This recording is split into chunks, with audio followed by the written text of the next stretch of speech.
Hi guys, welcome to Travel with Austin. I'm Austin. Today we are here in Moundsville, West Virginia, and we are going to be exploring the West Virginia Penitentiary. Now this is an old abandoned prison that was reopened for tours and paranormal events. In this tour I will be showing you everything we could see on the tour except for the chapel, which will have its own video. And of course, if you do prefer looking only at certain sections of this area, most of the big sections here are going to get their own video.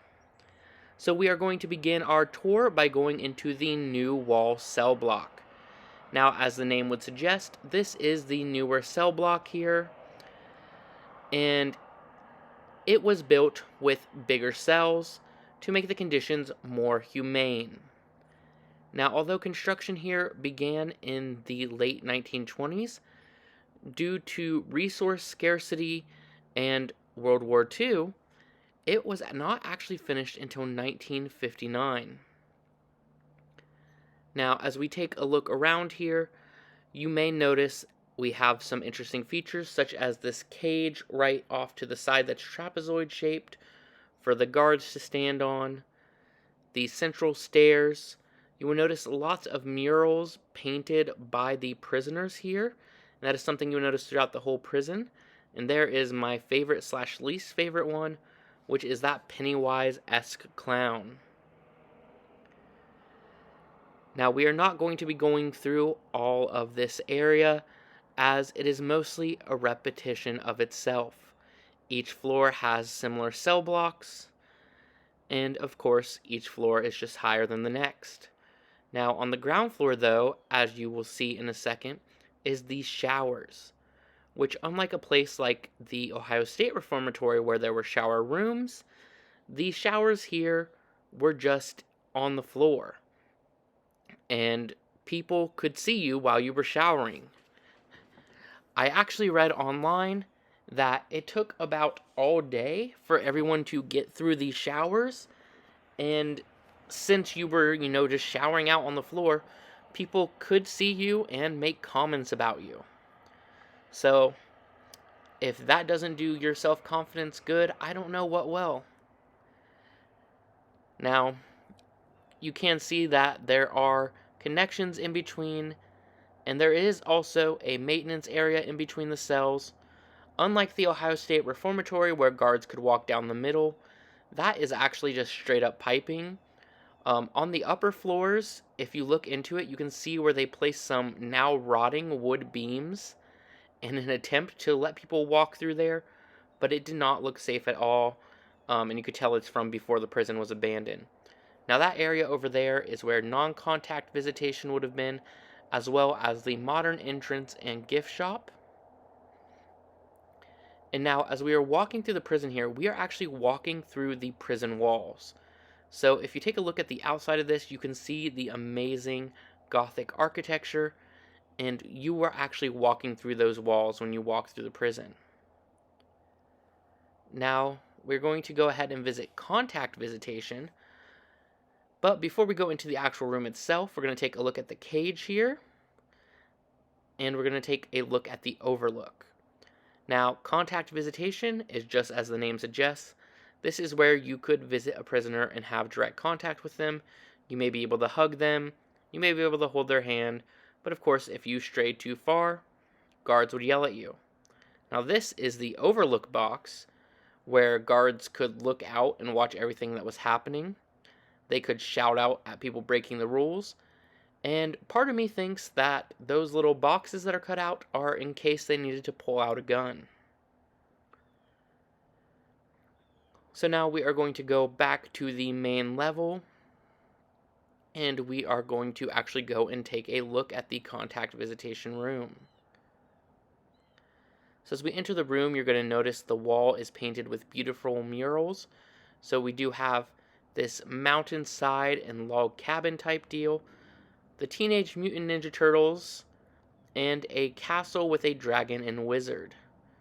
Now you're also going to see this interesting display here. Now this display was made by a former prisoner here, and originally it was supposed to be placed across the street near the Grave Creek burial mound.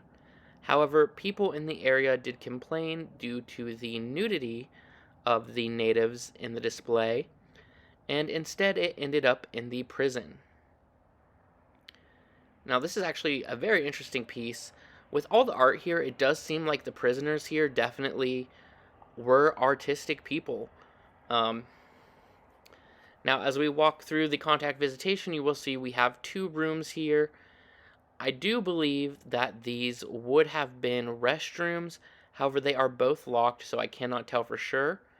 Then we have the log cabin facade, and it's really cool. They used the support beam to make the chimney look. There are also some initials carved on that tree, and a a recognition memorial to former wardens. Now again, we are walking down this hallway, and we are inside the prison walls right now, which is so cool to think about when you see this place from the outside, is that when you walk down a hallway, you are walking down the actual stone walls of the prison. Now we are entering into what was called on the map the Estates Room. I'm not exactly sure what this would have been. However, it is a massive area. Right now it is empty, but you can just take a look and see how big this is. And now we are going to head back out to the prison walls. And our next stop coming up ahead is going to be the cafeteria. Now, you can tell this is not the original cafeteria, and it was later added on. Part of me does wonder if the Estates Room was the original cafeteria. We did not get a history tour, I should say, so I don't know for certain.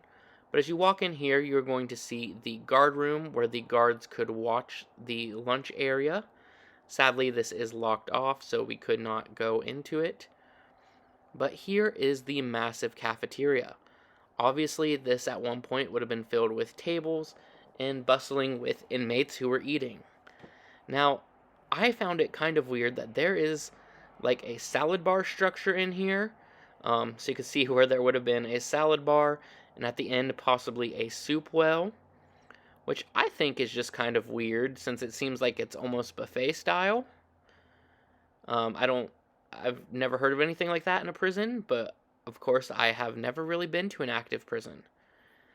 Now over here we have this amazing mural of a semi-truck, and it is really good and really big, and all the walls along here also have murals on them. Now this area back here was listed as a restricted area for prisoners. Right now you can see it is being used for some equipment storage, and there is an old sink here, but I'm not sure what it would have been when the prison was open. You can also see we got a Big Joe over here. And as we continue on, we are going to see the boiler room. Now, this actually has a massive boiler in this room, which you can see right here. Just look at how big that is. And now, if you've never worked in a facility where you kind of have to mass make food, such as, well, a prison, or in my case, a university, one of the big things we did was we had a bunch of sauces, pasta, and stuff like that that was pre-cooked, and you basically had these giant basins that you would put them in to heat them back up, and they would be filled with near boiling water. So I'm guessing that is the same method they used here, as it is a very effective method, and it allows you to cook a lot at once. Now, unfortunately, you will see that this camera did not pick up this area with as much light as it should have. I definitely recommend checking out the video that just covers this area, because I did use my newer camera, which has much better night vision settings.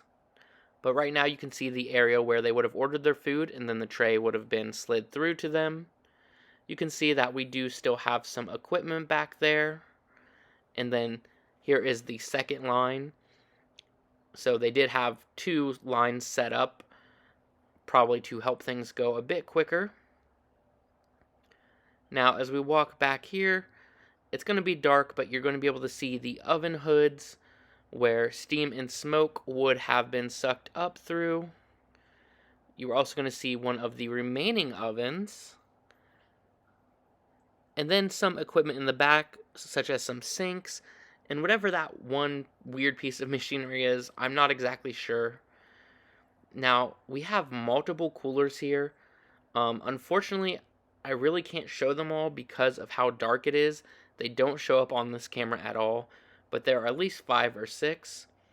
Now over here we also have a central area that doesn't show up well on the camera, but basically that is where guards could have watched the inmates who were cooking to make sure they didn't do anything to the food. Now again, this area is going to show up dark, but this is the dishwashing area. So you would have returned your tray here, and they would have washed the dishes. There is also one on the other side, but it does not have the machinery in it anymore. And now we are back out in the light, and we can take another look at this massive area. And we are going to continue on our tour. Now you will see there are signs reminding you that you're not allowed to take food, drink, or utensils out of the cafeteria. And we are entering into this room here. It was not labeled on our map, however, I did see a sign at some point that said it was a shop. And you can see it connects directly to the estates room. Now we do have some old prison bars and stuff in here currently, which were pretty cool to look at, I'm not gonna lie. And then we are going to head towards the restroom. And you may not believe this, but this is in fact a restroom. Wow. Now over here we do have some more coolers. They were labeled. One of them did say medical supplies, I believe. And then the other one, I could not understand exactly what it was saying. Now we have the tank room, home to the tank. And yes, this door is actually labeled the tank room. And then we have the elevator room next door, which we could not get into, but I did try to give you guys a look through the metal there. And then here is the elevator, which as you can see is a pretty big elevator because it could hold, equipment and stuff. Now we are walking into the old wall cell block. Now this area is just beautiful. It is home to the warden's quarters, the older cell block, the former post office, and all of that. And you can see the beautiful architecture in the floors. And it's also very unique because it has this. Now they call this the wheel. This is an iron prison cell-like door that would spin to separate the warden section from the prison section. Sadly, it is chained off, so we can't fully use it, and we aren't allowed in the warden section, but you can see how beautiful it is in there, which, I would do anything to get to see that section. Just look at how beautiful it is. Now, as far as I know, the door does still work fine. As you could see, I did have to move it a bit so I could show you the inside here, but it is chained up. Now, it is also one of only 2 in the world. And in case you're wondering why someone would want to live in a prison, especially a warden who most likely has a wife and kid, well, the law was that they used to have to. Here is a beautiful piece of metal here. And now we are walking out to the north yard. And we're going ahead and going back in, taking another look at these floors, which are just beautiful. And here is the entrance to the old cell block. But we are going to be going first into here, which I do believe on our maps this was listed as the old post office, which definitely would explain the US on that piece of metal there.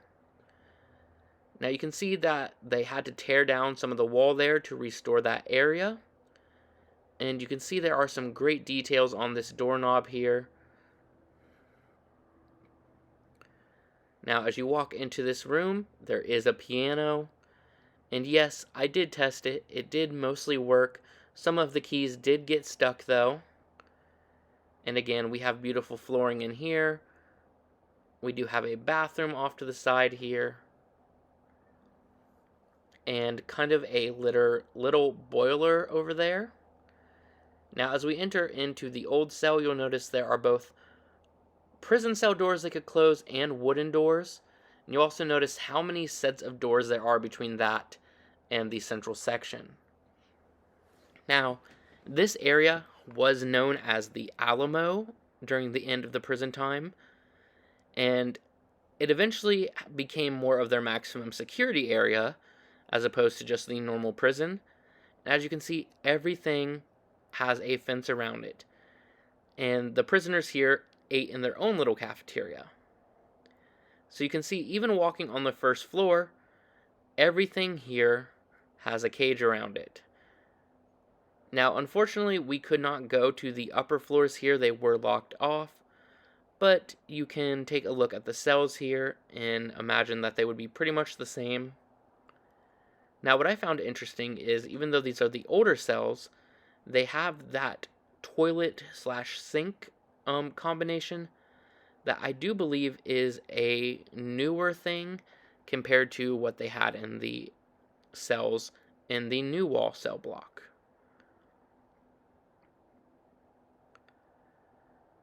Now, as you can see, we're going to take a walk back now, because again, these cells are going to be mostly the same. And again, take a look at all the different security we have to go through, all the different cages, all the different doors. It was honestly so much. And you can see here we do have a food cart where their food would have been brought into them. And we begin our way through the maze to get out of here. You'll notice that there is a mural for Alabama Crimson Tide, because for some reason, people from Alabama just won't let you exist, even if you're in a different state. Then we did have a bat that flew out, and you could see me warning her to watch out for the bat. And I will admit, we do have to do a bit of a cut here, because we did have a small stop and talk about the bat. And then I also watched it down the hallway to make sure that it wouldn't come back and attack me. But now we can continue on with our journey, and we are going to continue on to the second floor of this area, which is the former prison infirmary and psych ward. So you could see me still looking for that bat down there. And we are going to begin our walk up the stairs. Now, I will say, if you do go and visit here, be careful on this set of stairs, as it has more divots in it and is missing some of the metal end caps. I did almost fall a few times on these stairs. The other set of stairs are perfectly fine, though.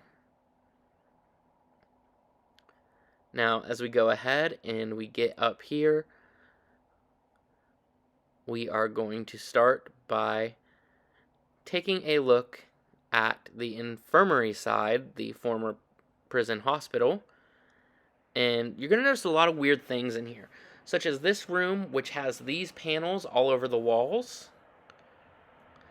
And then we're going to have a lot of empty rooms that I do personally imagine were treatment rooms.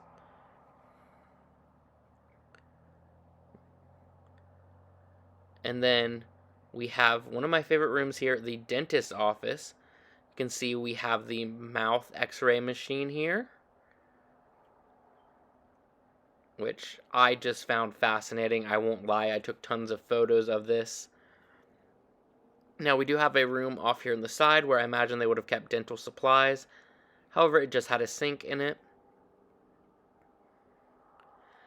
Then we do have the dentist table where the tools could be set. There is the light that the dentist would use.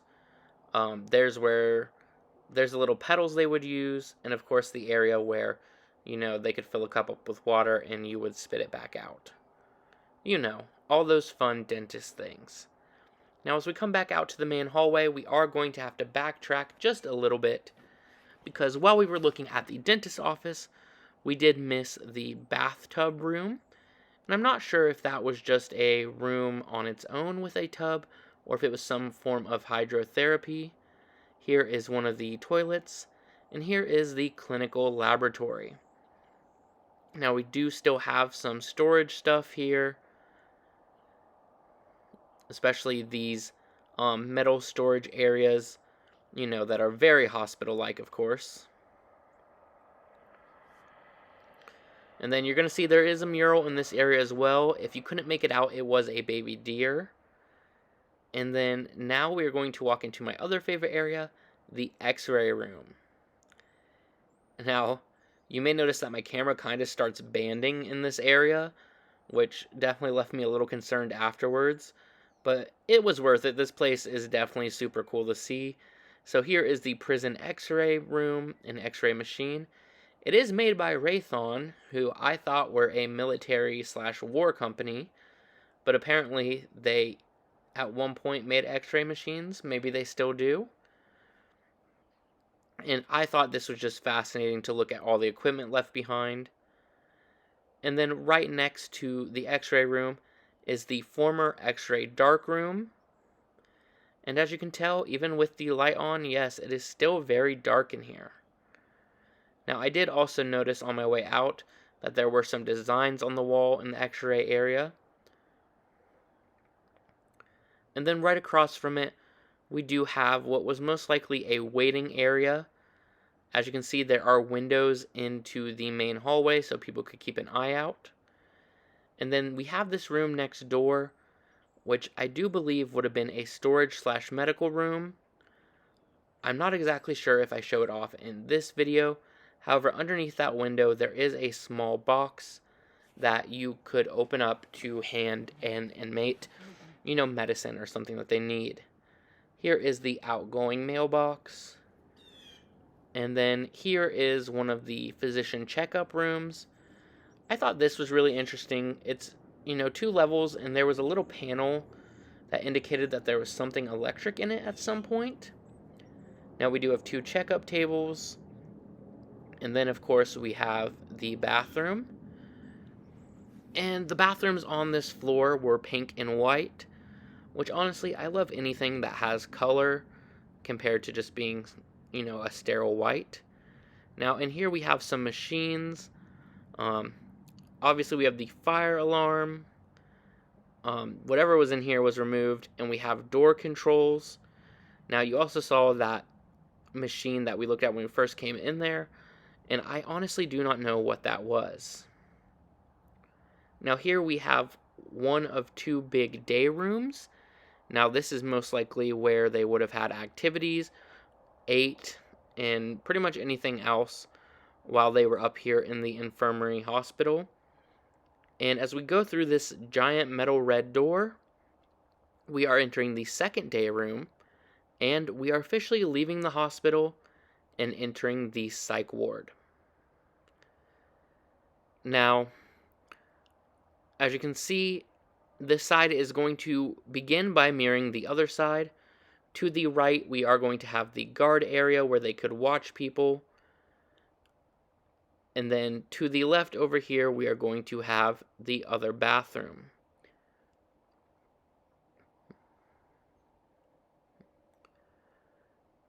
And as you can see, here is the guard area. This one did have some storage area in it, which the other one did not. And as you can see, it does have a bathroom. The other one did also have a bathroom. It was just too dark to show off. And as we enter into this area, we are entering into the restricted section of the psych ward. You can see we do have this set up as a room here. There are some windows, though, for people to watch. And then we do have the psych ward seclusion cells. So these are 2 very small cells, and basically you would be put in them. Your toilet would be the one in the middle, but you would have to ask to go to the bathroom because you would be locked in. And that room itself also locks. So you are locked through 3 different doors pretty much. And then at the end here we do just have a large room, which was just empty and dark. And then across the hall, we do have a room with some faux brick. or perhaps real brick, honestly. And just some bed setups and medical equipment, and this very old vacuum cleaner. So as we finish up on this floor, that is pretty much every section we could see here, again, except for the chapel. If you do want to watch a video on a specific section, I am releasing videos on specific sections here as well. And as you can see, as we come down this stairway, it does come down to contact Visitation. So if we had kept going up from the overlook box, that is where we would have ended up. Anyway, I hope you guys enjoyed this tour. If you did, please give it a thumbs up and please subscribe. I make new videos all the time, and I will see you guys next time with a brand new video. Thanks for watching.